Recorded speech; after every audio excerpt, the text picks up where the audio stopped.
کا سب سے طاقتور بادشاہ بھی ایک ایسی چیز کے سامنے ہار گیا جس سے آج تک کوئی نہ بچ سکا۔ کیا آپ جانتے ہیں کہ وہ چیز کیا تھی؟ وہ چیز کیا ہے؟ سکندر اعظم وہ بادشاہ ہے جس کے سامنے بڑے بڑے لشکر کانپتے تھے، جس نے آدھی دنیا فتح کر لی تھی۔ ایک دن اپنی فوج کے ساتھ سفر کر رہا تھا، بڑے آہ و جلال کے ساتھ، غرور کے ساتھ جا رہا تھا کہ راستے میں ایک بوڑھے شخص کو دیکھا کہ وہ بیٹھا مٹی میں کچھ ٹٹول رہا ہے اور بے خوف بیٹھا ہے۔ سکندر نے بڑے غرور سے پوچھا، بوڑھے میاں تم کیا تلاش کرتے ہو؟ تم جانتے ہو میں کون ہوں؟ تو اس بوڑھے شخص نے بڑے اطمینان سے جواب دیا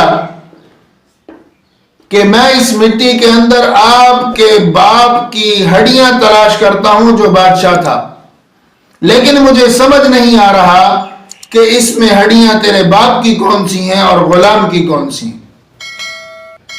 یہ سن کر سکندر اعظم خاموش ہو گیا۔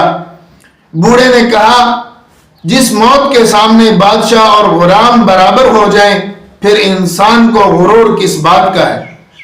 سنو میرے دوستو، میرے عزیزو، یہ دنیا، یہ دولت، یہ شہرت، یہ سب عارضی ہیں۔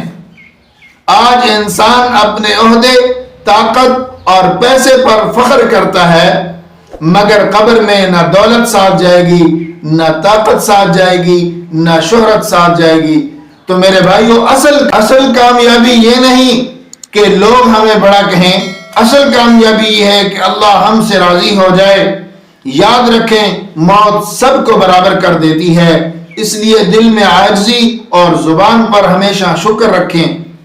اگر آپ کو یہ سبق پسند آیا ہو تو ویڈیو کو لائک کریں، شیئر کریں اور ایسی مزید ایمان افروز پیغامات کے لیے سبسکرائب ضرور کریں اور بیل آئیکن دبانا نہ بھولیں تاکہ ہر آنے والی ویڈیو کا نوٹیفیکیشن آپ کو بر وقت ملتا رہے، اور میرے لیے بھی، اپنے لیے بھی، اپنے عزیز و اقارب کے لیے بھی، سب مسلمانوں کے لیے بھی دعائے خیر کرتے رہیں۔ اللہ رب العزت ہم سب کو سرخرو فرمائے، کامیابی والی زندگی، حضور صلی اللہ علیہ وسلم کی سنتوں والی زندگی عطا فرمائے، آمین۔